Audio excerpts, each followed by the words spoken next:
আসসালামু আলাইকুম। আপনারা সবাই কেমন আছেন? আশা করি সবাই অনেক ভালো আছেন।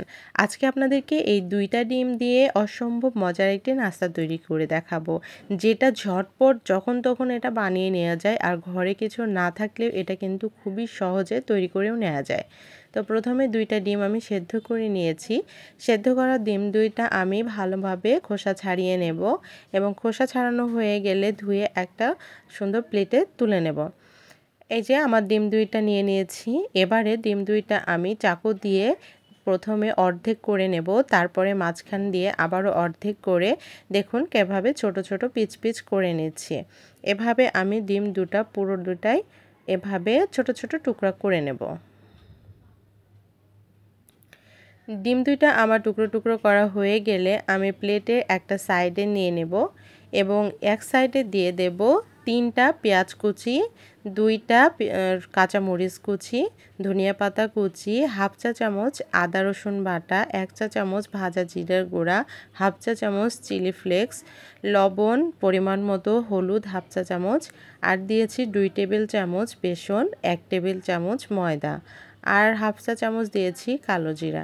এখন এই সব শুকনো উপকরণগুলো প্রথমে একটু হাতে মেখে নেব। মেখে নেওয়ার পরে হাতে সামান্য একটু পানি নেব, নিয়ে আবারও মেখে আমি ডিমের মধ্যে ভালো মতো মাখিয়ে নেব। যদি আপনাদের মনে হয় যে আর একটু পানি লাগবে, খুবই ঝরঝরা আছে, তাহলে অবশ্যই আপনারা আর একটু পানি অ্যাড করে নেবেন। নিয়ে যেন সুন্দর একটা আঠালো আঠালো বাইন্ডিং আসে, এটা অবশ্যই খেয়াল করবেন। কুসুম অনেক সময় একটু ভেঙে যাবে, এটা ভয়ের কোনো কারণ নাই যে কুসুম ভেঙে গেছে। কুসুম একটু ভেঙে যেতেই পারে, নাড়ানাড়ি করলে কিন্তু কুসুমটা একটু ভেঙে যায়। তারপরে এই যে সুন্দর মতো মাখিয়ে নিতে হবে। আর মাখানো হয়ে গেলে দেখুন কত অল্প তেলে এটা সুন্দর ভেজে নেওয়া যায়। তো আমি প্রথমে তেলটা গরম করে নিয়েছি আর সুন্দর পকোড়ার মতো ছোট ছোট করে আমি দিয়ে এখন মচমচা করে এপিট এপিট লাল লাল করে ভেজে নেব। আর এক পাশ হয়ে গেলে তখন আরেক পাশ করে দিতে হবে। যদি জোড়াজুড়ি করে এপাশ ওপাশ করতে চান তাহলে তো ভেঙে যাবেই। তো এই যে আমার দেখুন ২ পাশটা সুন্দর লাল লাল করে আমার ভাজা হয়ে গেছে। এবারে আমি একটা প্লেটে সবগুলো উঠিয়ে নেব।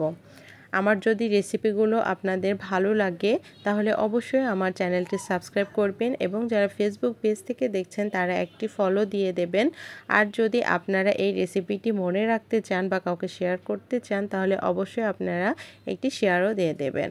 তো এই যে দেখুন আমার কিন্তু কত ঝটপট এই নাস্তাটি তৈরি করে নেওয়া গেল আর দেখতেও যতটা সুন্দর হয়েছে এটা কিন্তু খেতেও অসম্ভব মজার। প্রত্যেকটা বাইটে বাইটে যে ডিমের টুকরা পড়বে আর যদি সাথে থাকে সস, তাহলে তো আর কোনো কথাই নাই, টেস্টে ভরপুর। এরকম নাস্তা এই শীতের দিনে সন্ধ্যার সময় আপনারা কিন্তু চায়ের সাথে উপভোগ করতে পারবেন। হঠাৎ কোনো গেস্ট চলে আসলে বাসায় কিছু না থাকলেও এই ২ টা ডিম দিয়ে মজার এই নাস্তাটি তৈরি করে নিতে পারবেন এবং পরিবেশনও করতে পারবেন। আশা করি আপনাদের রেসিপিটি সবার ভালো লেগেছে। সবাই ভালো থাকবেন। আল্লাহ হাফেজ। আসসালামু আলাইকুম।